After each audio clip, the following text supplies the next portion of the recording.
come out later on. You also be able to want to see things from his viewpoint. Try to pretend you are your enemy. Try to pretend you are in his culture.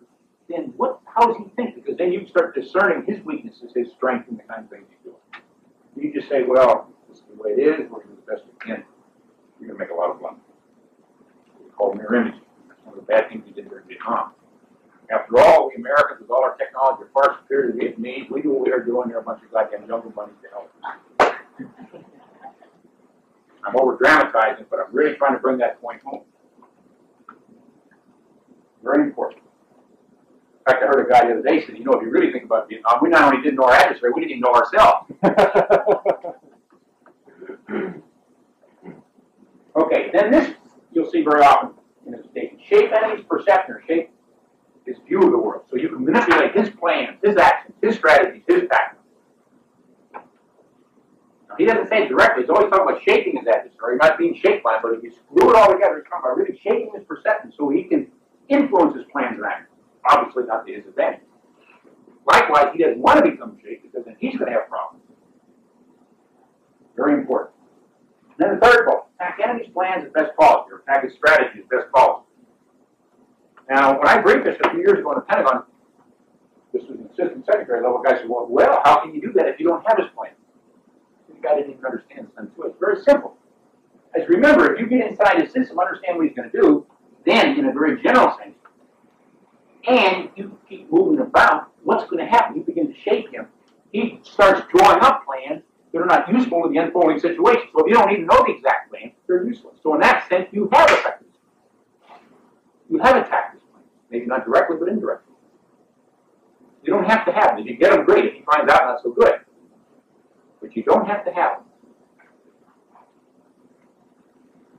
Next best disrupt his alliance. Of course, we've all heard that before, like Julius Caesar, divide and conquer. In other words, split them up, so they can't work together, then use a large fraction of your strength against a small fraction of his. Another variation of strength against weakness. Next best, attack his army. Note that, third best. In any case, before you attack his army, you want to do all the preceding.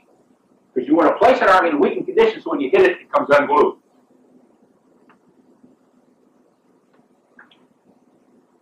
And then last of all, he says attack cities only when there's no alternative. And you have some very vivid descriptions there why you don't want to do that. You can avoid it.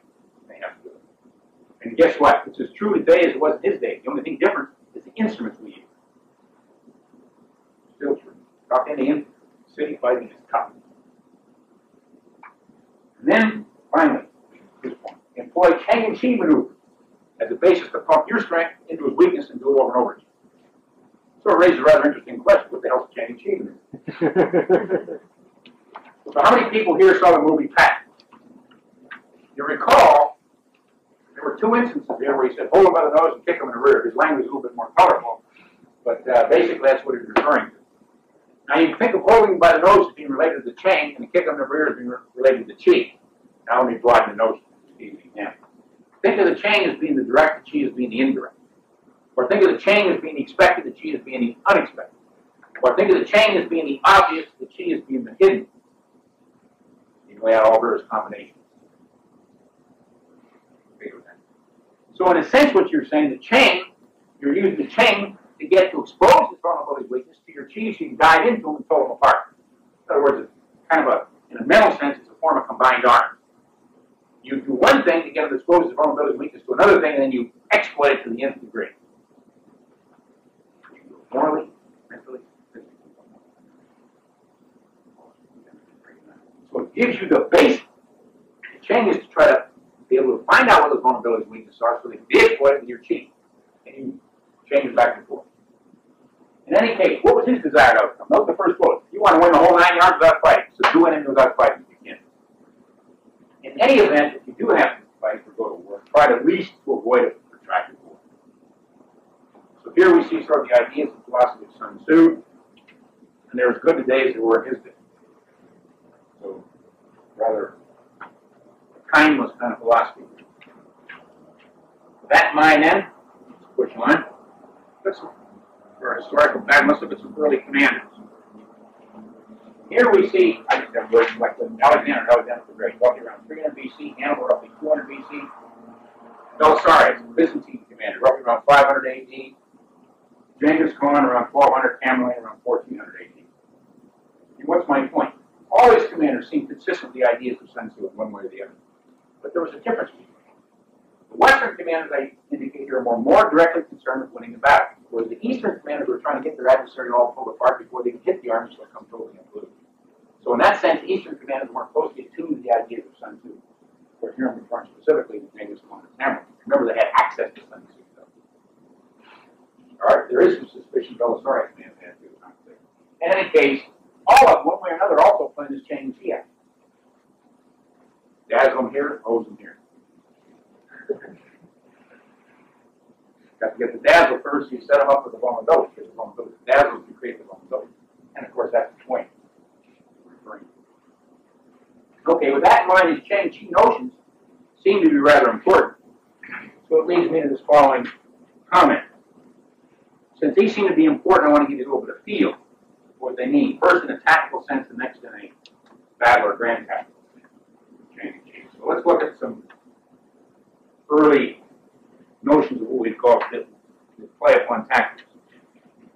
And what we see here, we call about an early tactical theme, in which the only reason why the date's truncated 300 BC to 1400 AD because these weapons start going out around 1400. And you had two kinds of troops: light troops and heavy troops. I'll let you read it, and then I'll comment.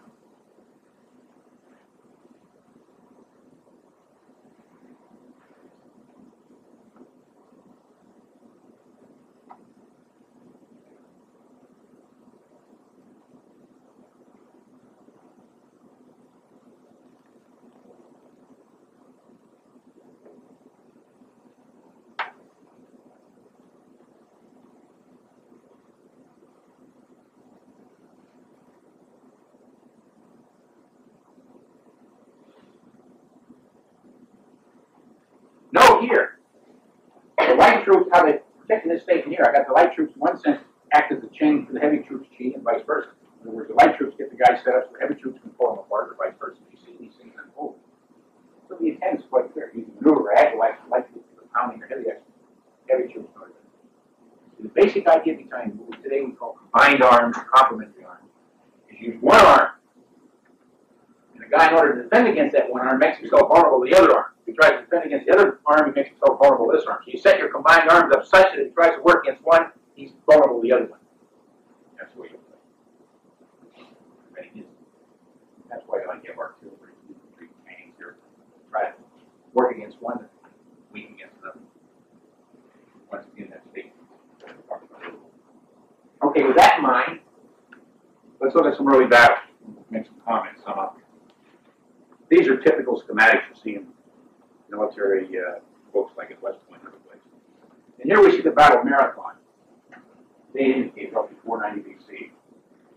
Idealized schematic. In which we see here the Greeks with a thinned out center and heavy wings going against the Persians about number and very uniform array here. The Greeks came down the hill, the center was thrown back, the wings closed in. The Persians, in order to fight the wings, had to change their formation. They're all tightened up. You can imagine they're all glued in there and trying to change the formation. What's happening? Generates what? Confusion disorder. Came unglued. Exactly right.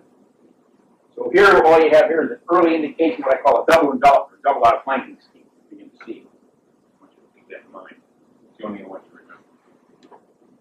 That's just an idealized schematic. Another early schematic. The Battle of Luther, 371 BC. Which we have at the top here, the Spartans, roughly around 11,000, in this rather uniform array. And at the bottom here, we have the Thebans under their commander Epaminondas, in which he headed up his left, thinned out his center and forward to refuse it back, thinned out his right flank, pulled it back, or refused it even further with screening troops in between. It was around 7,000, 11 versus 7. In any case, at the point of action, though, he had what? A greater fraction of his strength than his adversary won a fantastic victory. And he rolled up. Pentagon, good call it. Good slip. The Spartan line there. Roll up the Spartan line. So here you see a good example of a single envelop or single out flanking scheme. That's all I want you to remember. How many of you people have read A Little Heart? Books like that. Remember, he used this battle in a very eloquent way. He talks about the oblique order, and you want to be able to display or possess obliquity in battle. Well, you can't store that scheme in your head. That's not going to help you. there is an interesting notion associated with that, which others noticed, and I lifted this right out of a Soviet book, a translation of a Soviet book, Basic Principles of Operational Tactics, about the Battle of Luther, and we're talking about Engels, of Marx and Engels made. He understood the significance of it. In other words, an unequal distribution of forces across the front.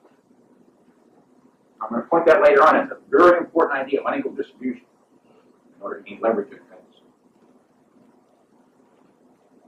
Very important idea. As a matter of fact, Sun Tzu understood.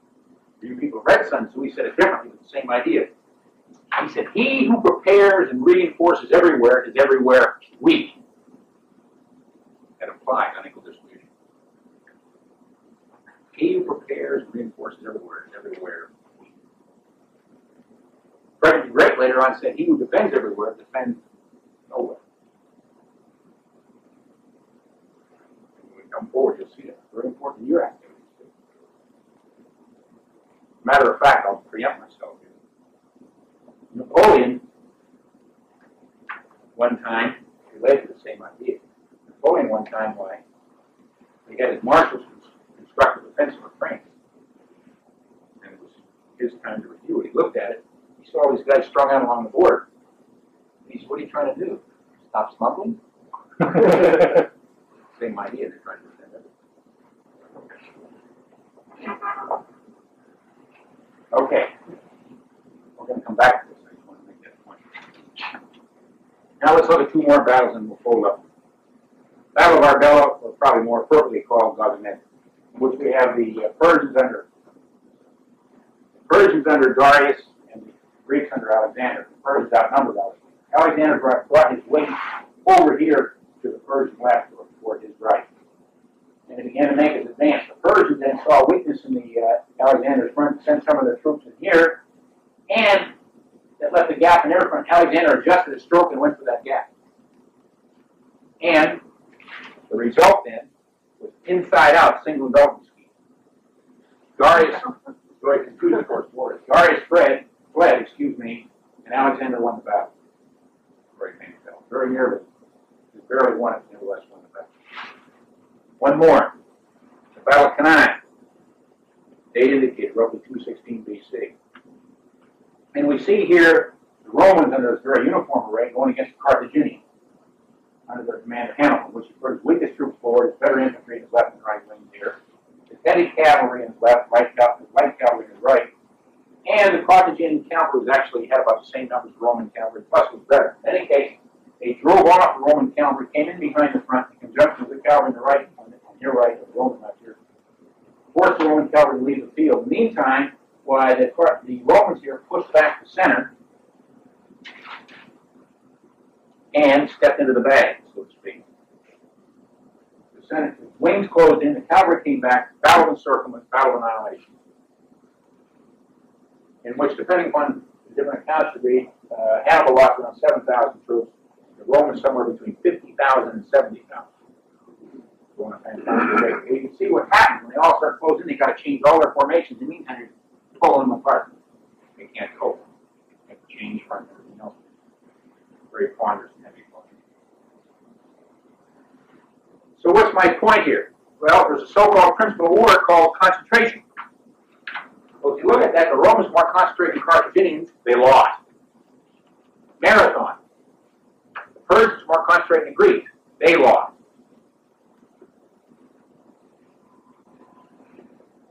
And we see this happening over and over. So the first few times I've reached the military people in this, they got very big, wait a minute, that's not fair. You've got to think of concentration. Then you start throwing all the caveats in. Well, if you have to throw all the caveats in, the principle has no meaning.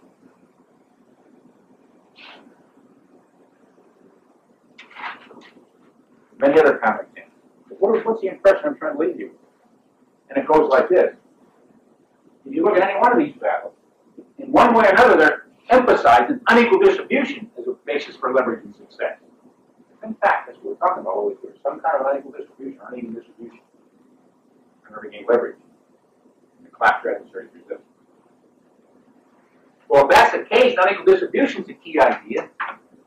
Then, if you begin to think about it, concentration and dispersion are nothing more than aspects of unequal distribution. In other words, if you concentrate some areas, disperse the other.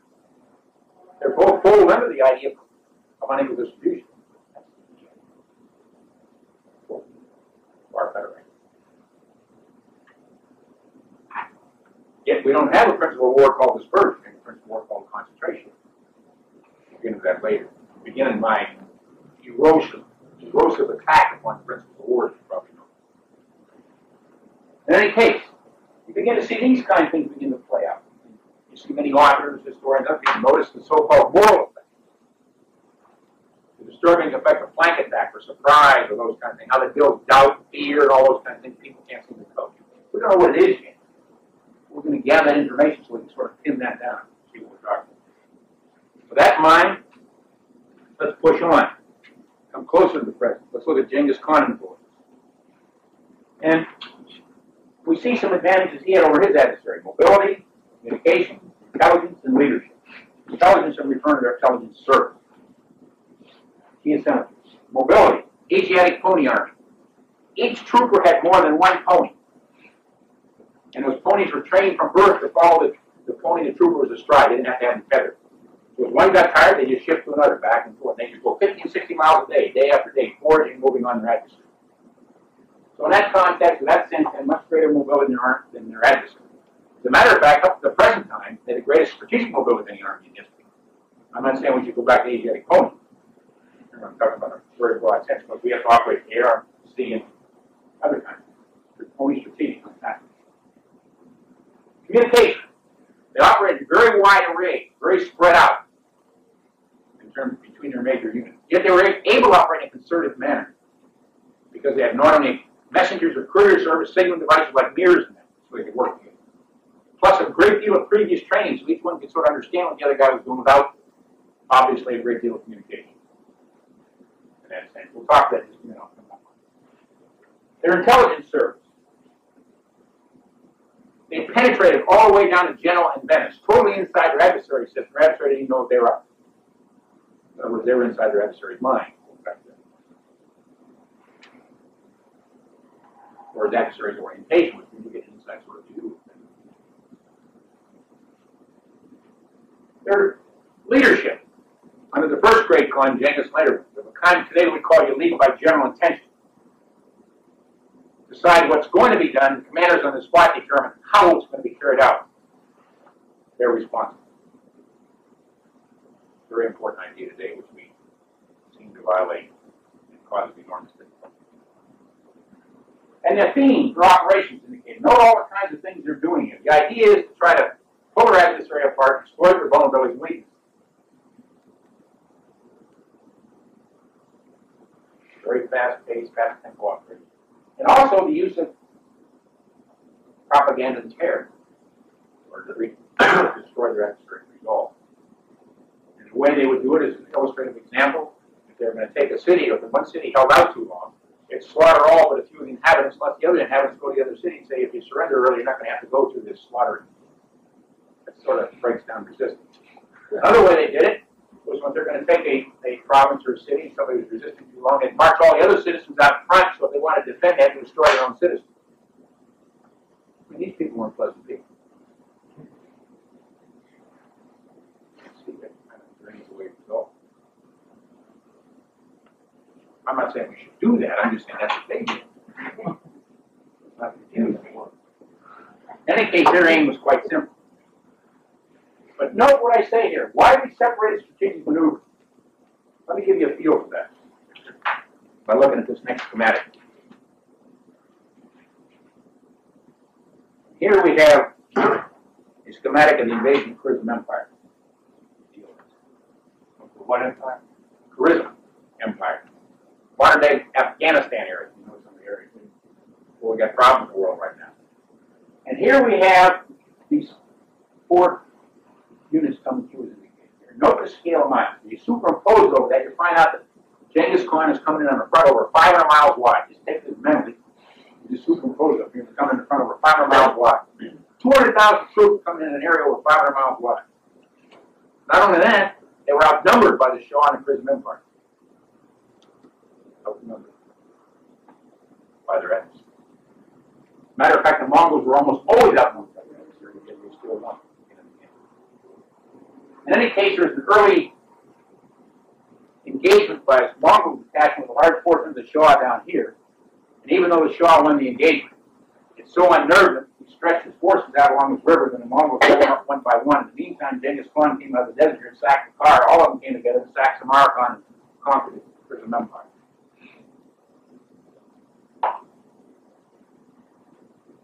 So, you know, that isn't much of a concentration when you have your forces spread out over the mountain. Coming back to that idea. So it raises a rather interesting question, which military men particularly appreciate. Even though outnumbered, why were the Mongols able to maneuver widely scattered arrays without being defeated separately or in detail? That's one of the reasons why you want to be concentrated, because armies worry about being defeated separately or in detail. If the Mongols got away with it, so maybe there's an important notion, an important idea there. Why were they able to get away with it? Can we surface that or bring it out in sharp relief? Let's attempt that. And so here's the message and the result. I'll let you read it and I'll comment on it.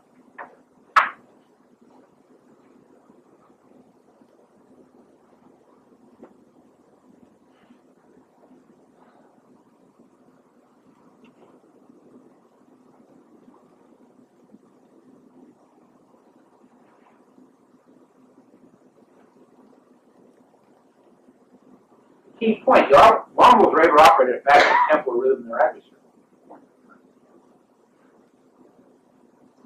Whereas their adversary could not. By being operated at a faster tempo or pace, by having advantage these kinds of things we talk about, what does that permit them to do? They can play the dispersion and concentration game in its widest possible sense. On the other hand, if you're operating very slowly and can't adapt very much, you better keep your forces together, otherwise you're going to be what? Defeated separately or in detail. So if you had the tempo or pace, you could play the dispersion concentration game with wide spots, since if you don't, you would be forced operated and more concentrated and more focused, less adaptive manner. Let me give you an illustration of that. How many people here have read Clausewitz? Anybody? Well, in his book 8, he has a long discussion about the ideas of concentration and what he calls speed, or what we call tempo or pace. Long discussion, matter of fact. And in there, when he talked about concentration, he laid out 4 exceptions to the idea of concentration. In terms of the idea of speed, no exceptions. Well, there's no exceptions to speed. There are some to concentration. The premier idea is speed, not concentration. Not only that, when you read very carefully those exceptions, you find out if you can operate at a faster tempo than the adversary, then you're permitted to make those. You don't have to abide by the principle of concentration. Another illustration, and I'll preempt myself here again. The British down in North Africa, early 1940s against Rommel. One of the things they complained about when they lost, they weren't operating in a concentrated manner. And Rommel was able to do it. They missed the whole point. The reason why Rommel was able to take them out there for a while was because he's operating a faster tempo or pace. Sometimes he's operating wide space arrays, other times tight, he was working one between the other.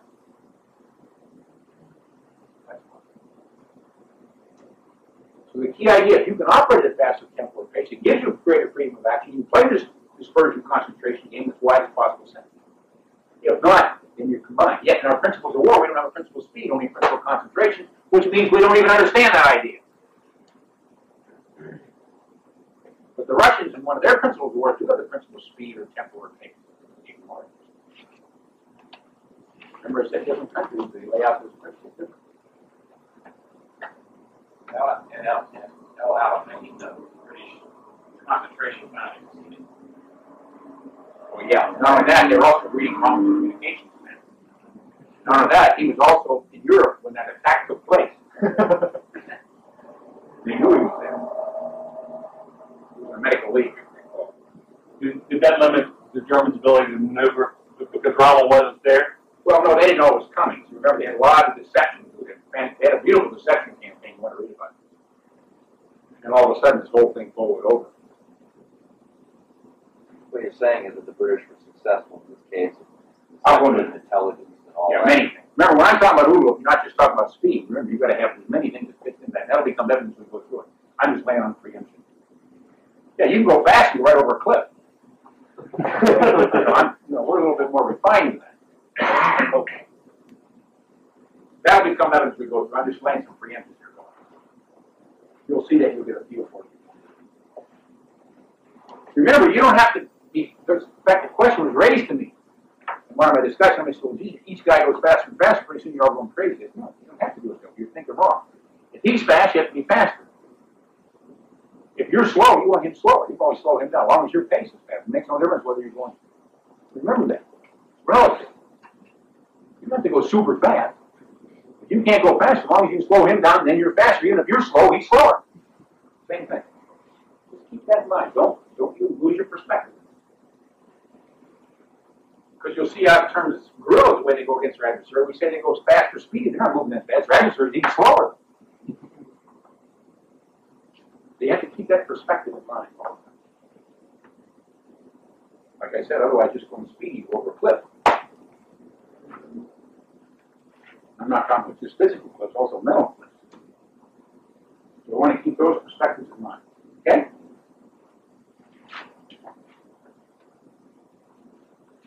With that in mind, let's come closer to present. Here's the battle of Leighton. The only reason why I show you this, later theorists drew a great deal of significance from this battle. Matter of fact, Germany did not get it later on. But in any case, what we see here is we see the Austrians spread out, as indicated here. Frederick the Great was forced here. He was outnumbered greatly by the Austrians, I think about 2-1. Came behind the screen hill to put his weight against the Austrian wing here. Plus, he can't stretch out some diversionary operations here and won a fantastic victory. Basically, all you're really seeing here is a more modern replay of the Battle of Blucher, a single outflanking or single development scheme, more modern replay of it in that context. Now, with that in mind, let's come even closer. Here we see some what I call 18th century irritation. Saxe, Forsay, Guibert, and Dutal. There's the plan of several branches, primarily attributable to Forsay. So he won variation of his plan. In other words, it gives him the idea of trying to get his adversary's vulnerability. And a plan of several branches. Mobility and fluidity of force, they all thought about it. Cohesion. Pull all these things together and you play the so-called dispersion concentration game. I'll show you later on how Napoleon played the dispersion concentration game. He did it in a particular manner. We'll be looking into it. I'm just setting it up right now. Another notion here, primarily attributable to the person who brought it out, they were doing it a little hard. Operate in a line or operate in a direction to threaten alternative objectives. In other words, what you want to do is put your force and go between alternative objectives, the idea being. The other guy doesn't know which one you're going to go for, so he spreads his force out. The last moment then, you take your force operating against a fraction of his. It's a way of getting strength against weakness. In other words, put your adversary in the horns of the dilemma. Basic idea. I'll also point out, Little Hart didn't even understand his own idea. I'll bring that up later on. He actually drew that idea from Bourset and also from Sherman's operations in the South during the Civil War. He drew it from, he admits that. He puts that right in front of him. In any case, another notion here, concentrate direct artillery fire on key points of the force. They didn't have much indirect in it. The idea is to concentrate it, and then of course you get a rupture, and then you go through and roll them up from the flanks and the rear. And of course the action statements here. Napoleon was familiar with all these people. Let's read it. I might get over there. And note the key idea here, Napoleon. Ambiguity, deception, and rapid, easy movement. These are the input in order to achieve surprises and output. If I have an ambiguity, deception, quickness, or speed, those are the kind of things you put those together. That's the ingredients through which you get your surprise. Now, very often in military literature, you see them describe deception and speed. They hardly ever mention ambiguity. As I'll show you later on, ambiguity may be even more important than deception. There are certain ways it's more important, more powerful, more leverage. I can tell you what it is now, but we're going to bring that out. Not hide it. If we want to get some more information, we'll bring that out, why I'm making that statement. And then, of course, guerrillas, in more informal ways, exploited these same notions. Less formality in order to leverage your adversary. But there's another way you can interpret this chart. Plan with several branches. You can think that as a form of variety. Rapidity, cohesion is a form of harmony. Dispersion, concentration, another form of variety. Operating a line to threaten alternative objectives. Harmony plus variety. So knowing that, let's leave the top of this alone, rewrite the action statements here. Doesn't mean that these statements are incorrect, I just want to give you a richer view. So the top's the same, and all I've done is rewritten the action statement.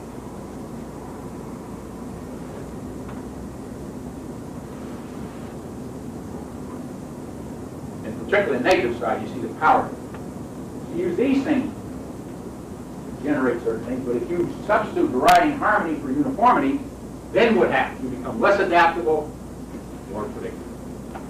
That's what Napoleon did. Time went on. Lost his ability to adapt, became more predictable, adversaries were able to use it again. It's only a very general statement. We're going to pin that down. We'll talk about Napoleon. And once again, growth.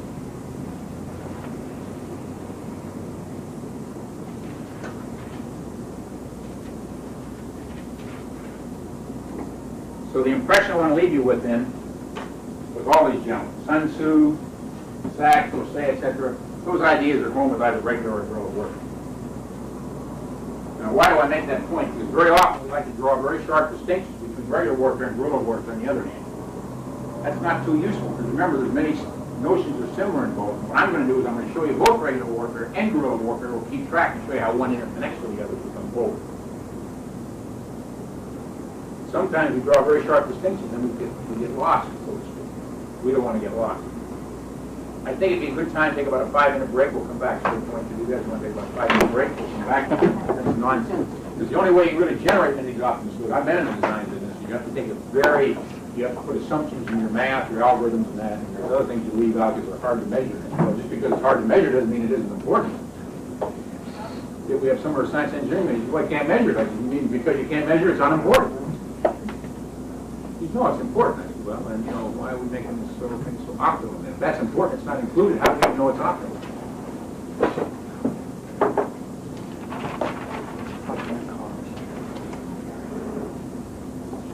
And design something in Forest.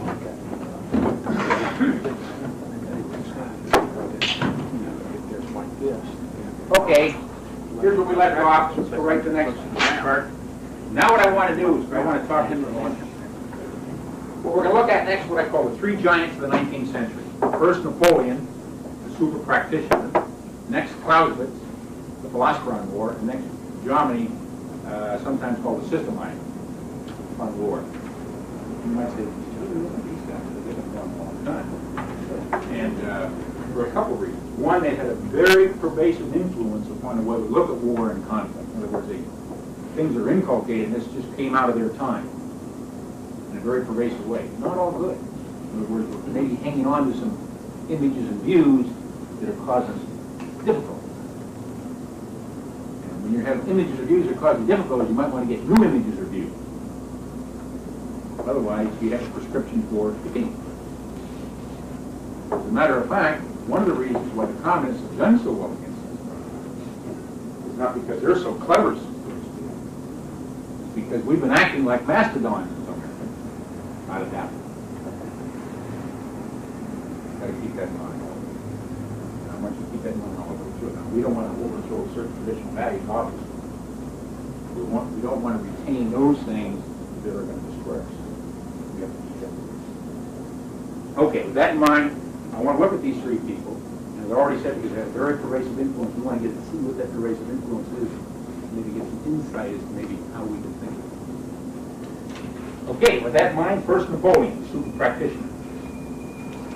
When you look at Napoleon, you have to remember when he came on the scene, there were certain things that were already available to us, what I call the Revolutionary Army gifts to Napoleon, right here in his Art of War. First of all, we're talking about the period of the Revolution. In other words, the peasants are going to get a piece of the action. Instead of being just robots or nuggets for somebody else's enterprise. So they're morally, spiritually, have all kinds of energy, dynamism. In other words, they want to play. So you have that going for you. You want to capture, you want to use that. Second, the so-called subdividing an army into self-sustaining components. Today we call it the divisional concept. It showed up at that time. It showed up even before Napoleon. The so-called divisional concept. Why is that important? Think of two armies fashioned together here, like I'm doing with my hand. Then you have one that separates out into divisions with intervals in between. They can get the flanks of rear and literally pull the other army apart because it's very unadaptable, very predictable. Of course, you have to have a good commander to do that. But remember, Napoleon was a good commander. Third, note this one. Here I'm in essence saying poverty is a virtue. Instead of depending upon these heavy resupply columns and resupply efforts, they're literally living off the land. So you move at a much faster tempo, a much faster pace. So from that viewpoint, revolutionary armies operate at a very fast pace. And in that sense, poverty was a virtue. This one you see very often in the literature, the so-called rapid march associated with 120 versus the sometimes called the revolutionary quick step, Napoleon quick step, 120 versus 70 steps per minute. The reason why I put those quotations around it, I'm not sure I believe that. You know, it's like a contractor's brochure. Just because it's in there doesn't mean it's true. The point is, the idea is correct. Whether it's 120 or something else, the point is if you loosen people up, they can operate at a faster tempo or pace. You keep them tight, it's more difficult to do so. So whether the numbers are correct or not, the basic idea is correct.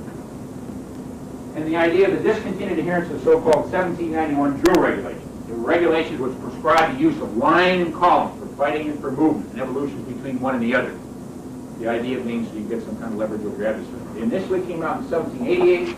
They were modified, came out in the final form in 1791, and lasted until 1830, 1831, for a 40-year period. In other words, they were in effect before Napoleon and were in effect after Napoleon. But there was a period there where they didn't adhere to them. We'll get to that. And so if you pull all this together, here's the advantage you get over your adversary if he hasn't done these kinds of things. In other words, you get a mobility of force much better than your adversary. And it raises a rather important question, particularly with respect to Napoleon. How did he exploit this superior mobility and fluidity of force?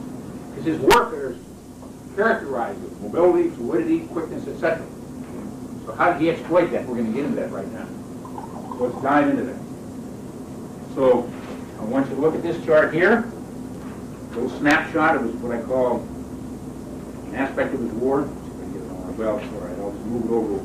We'll pull the right side over after looking at the left side. Fairly busy chart here. The general features: plan of resolution, security, strategic dispersion, attack concentration, and vigorous offensive action. I'll let you read it, and then I'll comment on it on the left side. Don't read the right side. I'll get that.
Okay, let's look at the first bullet here.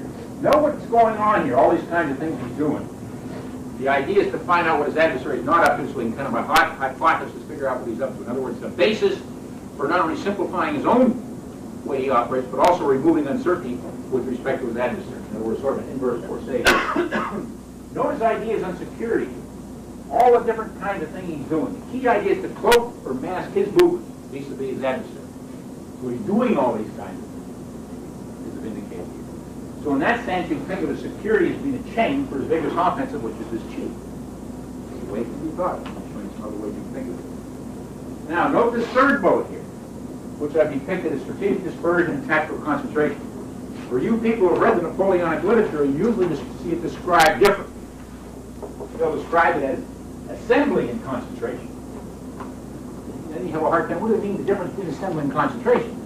When you read into it, you find out what he's doing initially, keeping his forces spread out with intervals in between. As they start closing down, they start getting tactical concentration. So it's an initial strategic dispersion followed by tactical concentration. In other words, you get a sharper distinction. It's a better way of describing it. Know what's happening here. Describe it. They have these large intervals. They start closing in and get a better picture. Then they, with a large fraction of their force, pounce upon a small fraction of their adversary. In other words, a way of getting strength against weakness. Plus the fact that there are varied movements here, irregular and rapid fashion. It has another notion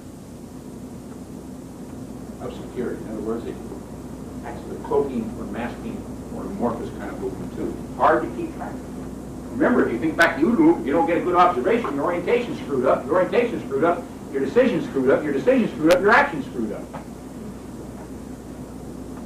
So if you screw a guy's observations up, then you corrupted his OODA. And once you've got that corrupted, you got things working your way. Okay, and then the fourth point. The idea of a vigorous offense. Basically what it was to grab the initiative and have his adversary not react quick enough so he's a step or two or inside them and gradually pulling their adversary apart. He can't cope, can't keep up, not adapt, and start coming unglued. Okay? Now, his theme with respect to those general features, the idea of using what you see very often in literature, a single or unified line of operation. Now, don't think of it as a line per se in a map, some people do. What you really think of in terms of a line, remember these units are spread out adjacently and also longitudinally. It's a line only in the sense they're trying to operate in a concerted or coordinated manner. Only in that sense. It's like a line of reasoning, you know, you get different kinds of things, but that doesn't mean you're a party line. But that doesn't mean that you're trying to do things along a very narrow or rigid line. Now, very often it's depicted that way. It's unfortunate use of words, but that's what's done. So don't think of it that way. You think of many lines which are operating in a concerted way, so in that sense it's a single line or a line of operation when you read that literature. The other thing is the idea is to try to grab your adversary's communication. The basic idea by doing that is cut his line of communication, seize his line of communication, isolate his forces. So he can't get resupplied, he can't get reinforcement. Also to force him to fight under unfavorable circumstances. Plus, think of it yourself. If you're in a force, you get cut off, kind of blunted.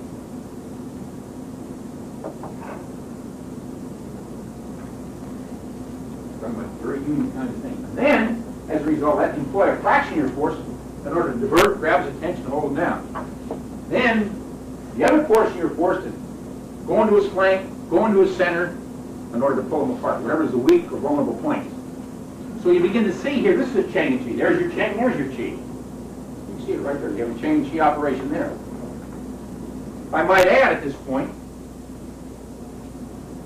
Sun Tzu was translated into French in Paris in 1772 and later on again in 1782 by the Jesuits, which revealed two things. The Chinese suspected the Jesuits were spies, and they were. And two, the other point is, it's very often suggested, no proof, people think that Napoleon did read Sun Tzu's Art of War. And you look at some of those operations, they have some of that character, but we really don't know. At least it hasn't been uncovered to this day. But there is some suspicion because he read so many things military at that particular time. And the next point here, note that set up supporting centers or base of operation, or local depots. Well, they didn't have formal bases, they have formal resupply efforts. What they would do as they conquer territory and set up in foraging area, they'd set up local depots or local bases of operation. They would set them up such that they'd have alternative lines of communication. Wouldn't only have one line of communication, but alternative. So they have one cut off, they can appeal to another one for resupply. You can see what that does. That frees up their freedom of maneuver, frees up their action. It gives them leverage against their adversary. It also makes them more unpredictable. Or more uncertain, though. In any case, his aim was quite simple. Destroy enemy army. Remember what I said earlier. Terrain doesn't wage wars. Machines don't wage wars. People do when they use their mind. He's onto a partial truth here. He recognized if you take out the army, then you own the terrain. If you go up the terrain, you may have to fight the army again and again. So in that sense, he was correct. Didn't have it all. If you look at his operations down in Spain, remember, he destroyed the Spanish army, then he had to fight the guerrillas and lost the guerrilla war. So it's not only the formal instruments you have to fight, you also have to fight the what?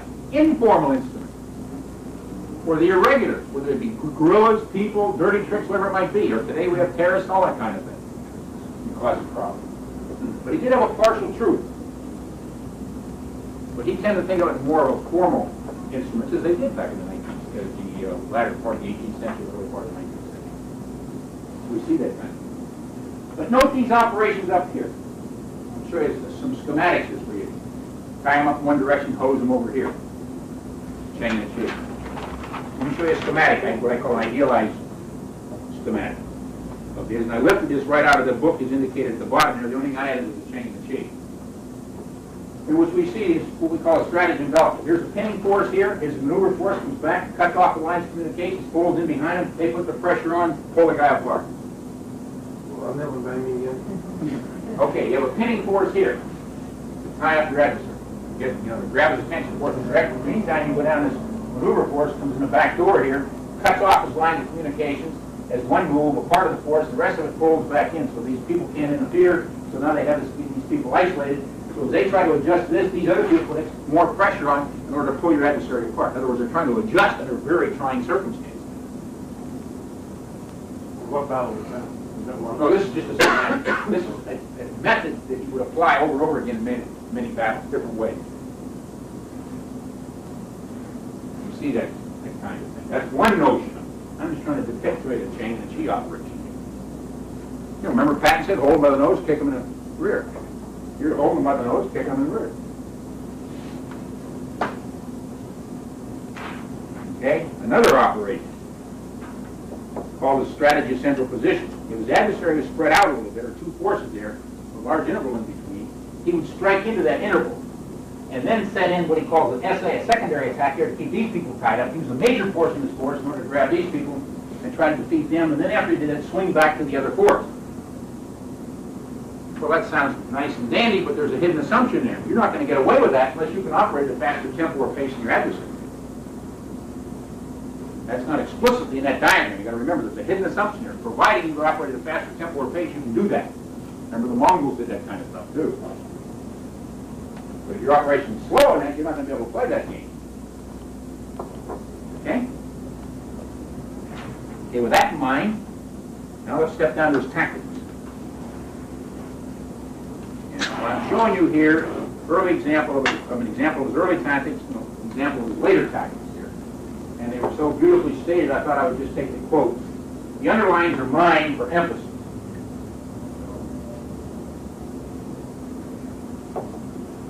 Now, I'll let you read both these, then I'll comment on it. For your information, both yours means sharpshooters or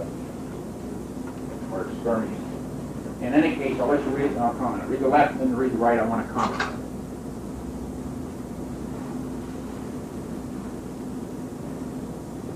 One other point. Remember, this didn't happen all of a sudden. Over time, it shifted to this kind of a mode.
Okay? Let's look at the left-hand side. These two underlines really, or literally, capture the essence of the statement. Note this, a general rather than minutely regulated mission. If you have a general rather than minutely regulated, what happens? If you have a minutely regulated, you lose your ability to adapt, you become very predictable. It's hard to change.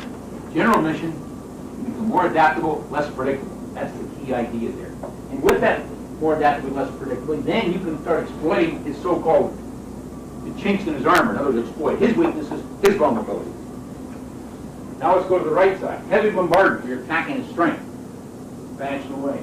Not only that, note then, the secret of these is careful timing, coordination. Here you are in a confusion of combat, you have everything carefully timed. Hard to do. Most often isn't done, even when you want to do it. So now you're putting up a situation where you have careful timing in a very confused situation. It's a very difficult thing to do. Another guy, you remember, he's adjusting to you too. So the point is, here we see heavy bombardment going strength against strength. You've got these very carefully timed, more minutely regulated missions, which means you become less adaptable, more predictable. The only way you can do that, you have to put yourself to do very predictable things at lower and lower levels of them now. In any case, that's my essential point. Fluid and adaptable on the left, less fluid, less adaptable on the right. More unpredictable on the left, more predictable on the right. So we see the evolution of his tactics over time taking place. So, let's critique that. Obviously, there's some questions related to that. Why? Begin the answer here. So when you look at Napoleon, begin to critique, you find out he did exploit ambiguity deception below the strategic level. He did a beautiful work all the way up to Waterloo. Unfortunately, on the tactical level, he started going back to what I call more formal battering ram methods. As a matter of fact, they reinstalled the 1791 drill regulation, and even in a very heavy-handed fashion. Why? Napoleon emphasized the conduct of war from the top down. He wanted to get strategic success, initial strategic success, or to gain grand tactical and tactical. And to do that, he set up what we call a highly centralized command and control system, as indicated here. Where he kept the grand design in his mind, his own marshals and generals didn't know what that was. Now, why would somebody do that? Because it gives them control over his inferiors, so they can't deviate too far. Otherwise, they'll blow the whole thing apart. It's a control mechanism. Well, if they know that, and they're going to get in trouble, what are they going to do? Typically, they just pass that right down the chain of command. Any organization does that, so you get more rigid, less fluid at the bottom level, lower and lower level. And the result's not too surprising. The strategic maneuvers, even though they're very gifted, after concentration, your tactical maneuvers become, no, but quotes around maneuvers there become stereotyped only. Hence, it became very difficult as time went on to gain that tactical victory. Here that tactical victory. Let me give you an example where they didn't adapt. In Spain, for example, Wellington, when he went against Napoleon's forces, one of his favorite schemes was to put his troops on a reverse slope with a heavy skirmisher screen. Well, if you put on a reverse slope, then, it's kind of hard to observe how they're deployed or arrayed against you. Plus, that's one thing. So, if observation-wise, you have a disadvantage. The other point is, it's very difficult for you to savage them, so to speak, with your own artillery on reverse slope. Plus, a heavy skirmisher screen. With a skirmisher screen, then you can see what Napoleon was up to. Well, what would happen when you come over the slope, correct, they'd be ready for him to beat the hell out of him when they come over the slope. Guess what? Same technique Wellington used against him at Waterloo later on. The point is, Napoleon didn't adapt. Still using the same assault formation.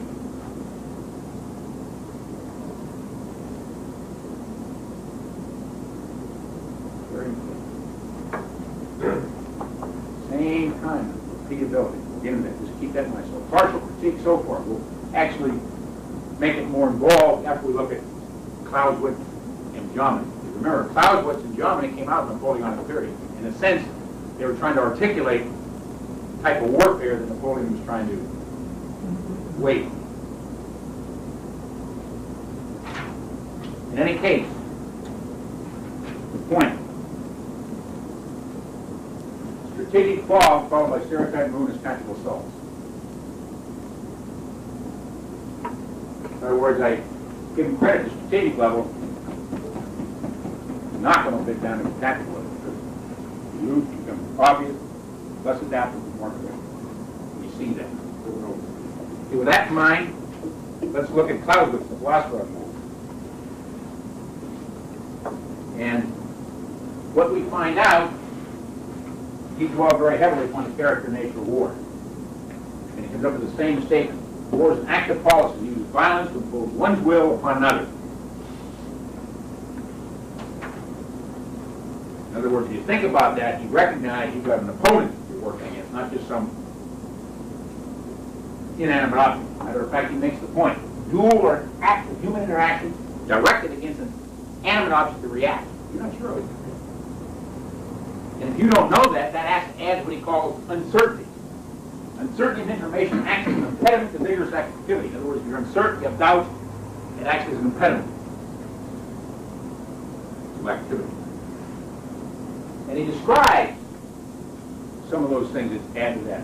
Psychological aspects of uncertainty, psychological moral forces of effect. Describes three kinds: danger, intelligence, you're describing mental, and emotional factors. And the emotional